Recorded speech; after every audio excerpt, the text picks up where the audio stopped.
Taũni-inĩ ya Kiriaini gĩcigo-inĩ kĩa ũmbunge kĩa Mathioya, makanika aya marĩ mĩhang'o-inĩ yao ya gũtura ngari.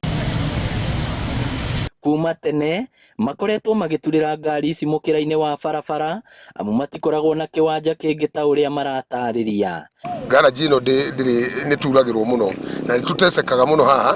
Rĩrĩa barabara ĩno ĩratuĩkaga nĩ gũthondekwo, nĩ tũraheirwo marũa ma kwehera haha nĩ Keniha, ona ũngĩrora nĩ kuona saini cia haha.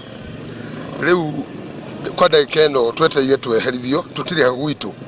Hĩndĩ ya kĩmera kĩa mbura nĩrĩo makoragwo na thĩna mũingĩ nĩ ũndũ wa kwaga gwa kwĩyũa, ũndũ ũrĩa ũcũngagĩrĩria wĩra wao gũthiĩ thĩ amu matingĩtura ngari ciene na mbura. Gavana ngiuga ikaya ritũ no twende tũrorere thĩinĩ wa mĩrutĩre-inĩ itũ ya wĩra gũkũ tũrutagĩra garaji-inĩ.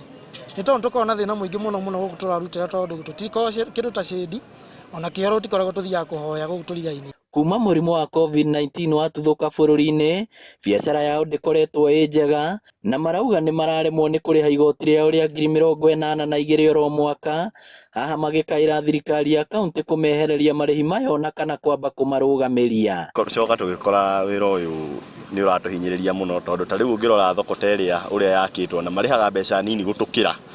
Ti mbeca nyingĩ atĩ marĩhaga ũigua marĩha ciringi 50, no ithuĩ haha nĩ twĩtagio ngiri 80 na mbeca mwaka. Tunalipa na shida sana kiwanja.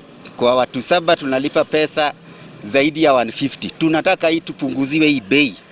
Kama inawezekana tuwe na chini ya 40. Sababu tukiangalia kaunti zingine, sisi pekee yetu kaunti ya Kiriaini tunaumia kwa upande wa garage.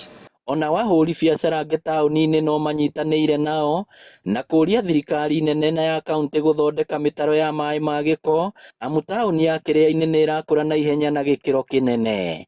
Cioro nĩ cihũire na gũtirĩ na sewage system, gũtirĩ mĩtaro ya kuonereria maĩ ma gĩko nĩgetha gũkorwo kwĩna ũtheru. Ngoria thirikari onayo ĩtũrore o tarĩhi a igoti thĩinĩ wa bũrũri wa Kenya. Ngĩribotera Inooro TV kuma Kiriaini Mathioya kaunti ya Murang'a, rĩtwa rĩakwa nĩ Victor Kĩnuthia.